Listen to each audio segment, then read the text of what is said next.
Happy holidays! Woo! And we just had Rachel on. You guys saw her like for Thanksgiving. So apparently we're just going to have her on for all the holidays. It's going to be our thing from now forward. I'm moving in. Yeah, just move on in. Move on in. You can stay right over here by the Christmas tree. It's I love it. But as everyone, we know how these days go for 12 Days Giving, being at our third season, where we get to talk about a topic, go through some client story from our expert at hand, from our collective, and then figure out and say at the end of it, going like, hey, either that's me, I'm in this position, or that's someone I know and I care for that maybe this episode can help them, or the resources provided can help them. So without further ado, Rachel, it's your show. It's your story. I'm just here to guide it. Wonderful. Thanks for having me on. Okay. So I'm a therapist. So the story I'm going to tell is an anonymized story that's actually an amalgamation of so many clients I've worked with that there's been some real common themes that I'm pulling from. So the specifics are anonymized, and just know it's sort of it's a combo of a bunch of stories. Okay. So one common thing that comes up with the clients I work with, and we'll make this this fictional person. She is in her late 50s. She is single, has a really strong friend group, no kids, no spouse, is active in her community. She does work. She works for a nonprofit. So she makes a steady income, but not a huge one. And she comes to my door because she's actually really worried about her future. And namely, the behavior that she is most concerned about is how generous she is. She's the kind of person who picks up a sweater that is beautiful for her best friend. Or if there's a book club, she'll bring a little trinket for everyone, even though no one asked for that. If, any GoFundMe cause she sees on Facebook, she's like immediately $20, $50, like easy, right? And what she's realizing, kind of picking up, is she's been doing this for a while and seeing that she's not sure if retirement is something she's going to be able to do. And she hadn't given that a ton of thought. So she's a very social person, very generous, and she loves giving. Is it like she finds it a expression of her creativity, of her connections with people. But the thing she's kind of been picking up on is like, I don't know if everyone's doing this way I'm doing it. And I probably need more money, but I don't know how to stop this. And I don't really want to stop. That's the thing. Like, I don't want to stop this. I love it. I love giving with no expectation of return. So super important, like very values-led thing, because when she has looked on the internet, how do I get better with money? It's like, stop spending so much money. And she was like, well, that's not advice I'm going to take. So she is a very emotionally attuned person. So that's why she came to a financial therapist to try to get help with this. So that's setting the scene. Do you want me to keep talking? Set. All right. Yeah. I bet a lot of people are kind of in that. My mother was a giver, right? Yeah. And if she would have made it to retirement age, I would guarantee she'd be in that same spot, right? And this really hits home. Yeah, I would love also to hear if you're like, oh wow, that's where my mom was. I love that. It does. And the thing, for me on the other side, right? Since I am a financial planner, and it's always a balance with our clients to be like, yeah, you can give some, but if you give too much, then we take from later, right? And then it's all a balance. So yeah, this one hits home. This one definitely hits home. Lovely. Yeah. So she comes to me, she lays it all out. It feels pretty hopeless. She's like, well, I'm so committed to giving my money away and supporting causes. She wouldn't say giving my money away. She would say, I'm so committed to supporting causes. I love giving gifts. It's an important thing for me. I feel like the responsible thing to do would be to change that. But that would really mean changing who I am inside. So my approach is absolutely no pressure to spend less, right? So I would really sit down in the first few sessions and we explored I always start with the current day before we get into the past. The current day, what's a recent gift that you gave? Tell me the whole story. So she's telling a story about how she, let's say, maybe picked up a candle for a best friend that was the exact scent that this friend loves. And it was, candles are really expensive, like the good ones, you guys. It's crept up. This also used to be a cheaper thing. And now because of prices going up and her wages haven't gone up, it used to be more affordable to be able to do these like here and there things. But she buys this candle. Let's say it was like a $50 candle. And she just drops it by her friend's house. She just loved that. Right here, it's your scent. I know you've been looking for this candle. But what happened was her friend wrote back like, thank you very much. You didn't need to do that. But like, you didn't need to do that. And her friend, who's very close with her, was like, actually kind of pushed back a little bit. Like, I'm actually uncomfortable with this gift. And that put my client in a really like kind of a unbalanced place, right? Like, whoa, oh, I don't expect anything returned. And the friend is like, I know that. But now I feel like, do I need to give you something back? Also, I'm just uncomfortable with this. Like, I'm not spending money like this. We've never talked about money, but I'm wondering if I know what kind of job you have. Let's say she works at a library. You're a librarian. I don't know if you can afford this, right? So it kind of came on the heels of a friend lovingly pushing back. Like, we are friends. That does not mean you have to maintain it with these gifts, even though that was not what my client was feeling or experiencing. So she was kind of in like, it's a bit of an existential crisis because her friend group really is her family, right? She doesn't have a lot of her own family. So her friend group is very part of this. And this is like a long standing habit that she's had. So this was like, oh, shoot. Like, I didn't mean to make her uncomfortable. Then what do I do? So our conversation is backing up and looking at, what does generosity mean to you? Right? What are the many ways we can feel generous? Have you received generosity? Because here's the shadow side of a client like this, is it's really hard for them to receive. So, okay, so we explore that a little bit. What's it like to receive, and pulling up some recent examples. And then as that starts to get more comfortable, putting herself in her friend's shoes, actually, a little bit. What would that be like to receive a not only generous, but maybe expensive gift that maybe doesn't quite fit the occasion or feels a little bit off? How does that sit? Right. So all I'm doing is slowly opening the field, looking at more possibilities, looking at different points of view, and seeing where it goes. I have no agenda in this, right? Remember, I have no agenda, right? So then we can start getting into the past, right?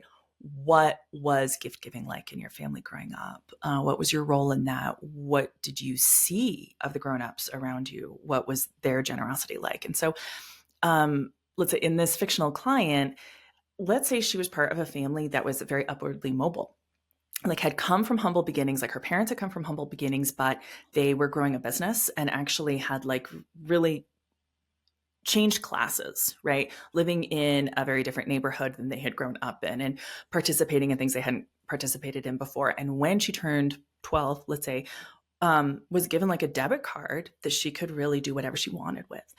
And it was never checked. It was always just paid for so that she could have fun with friends and buy things that she wants. And so she started buying things for friends as an adolescent. So she became very, right? Immediate feedback, positive feedback, like, dude, this girl's fun, right? She's paying for pizza. She's filling up gas in people's cars. Like, she's a great time. And so it really got concretized that her, being generous, not checking the amount, like actually gave her so much, right? It really developed her friend group. She really needed that at the time, as all teenagers do. That's like a huge focus, right? So like, okay, now we see this link between spending and social capital, we could say, or social safety really solidified in those early years. And I love talking with clients about their adolescence. I don't think it's a time we talk about enough. In therapy, but particularly with finances, because it tends to be the time where you start having a little bit of your own money and you're having more independence. And some of those early lessons, positive and negative, really can kind of sit with us, because also we're not allowed to talk about money. So those habits that, right? Those habits that develop like in your first job or, any of those things when you're first independent, there seems to really be a remnant of that throughout adulthood if we don't look at it. So we expand on those stories, and I give a lot of validation and understanding. Oh, wow. When you bought pizza for everyone, when you filled up all your friends' tanks of gas, that must have felt so empowering, right? And to really sit with that and to really get into the layer of what that did for that person and also what it took away. Could you just be a friend? Could you receive generosity? What kind of place did it put your friends in, right? Just like really open-ended questions. So in this process of like really expanding some current examples and then how that is mirrored in those earlier years, things just start moving, y'all. Like, this is what happens in therapy, right? We start talking about the thing that we haven't talked about that has been, maybe that's really been in our mind or even in our subconscious, and stuff just starts moving. And this person starts realizing, I worked with several people in the holiday season, right? Or maybe they come to me in November. So it's like, okay, we got a lot of data happening right here, right? And feeling those pressures, feeling the compulsion. Oh, maybe this isn't so much me, it's me responding to the societal pressures to consume, the societal pressures to be generous, uncorked spending, as some clients call it, and really realizing, oh, I felt really compelled. I found this scarf that my friend would love, but you know what? I actually walked past it because I was thinking about our conversation, right? It's like backing up. What does friendship really mean? Are you also the kind of friend who shows up? Well, yeah. How would you compare that to the candle? Is showing up more or less important to the candle? I mean, it's kind of a leading question, but we know the answer, right? Because actually this person, without looking at it, has weighed it the same. But when we really look at it, what's more important? Your presence or your presence? Oh my God, that's what you should call this. What's more important? Your presence or your presence? Title. Hello, there it is. So, and then, okay, the sort of idea though of expression. I never want someone to pull back or feel restricted about this. How else could you express your love for somebody? So many of my clients, this avatar I'm thinking specifically, starts getting back into their craftiness. Oh, I love making salad dressings. Cool, right? What if I give salad dressing to my friends? Okay, now we're talking, right? And so what I love is when we start recovering things we really love to do that consumerism replaced with consuming, but actually the spirit was to make something, to express myself, to connect something with somebody. So quite often my clients get into remaking homemade gifts and then starting to realize, I can just be there for someone. I could just send a text message. Maybe for the holidays, I'll do a homemade gift. And it starts to right size a little bit where not only the person is spending less money, which is great. That feels good. now we can talk about that.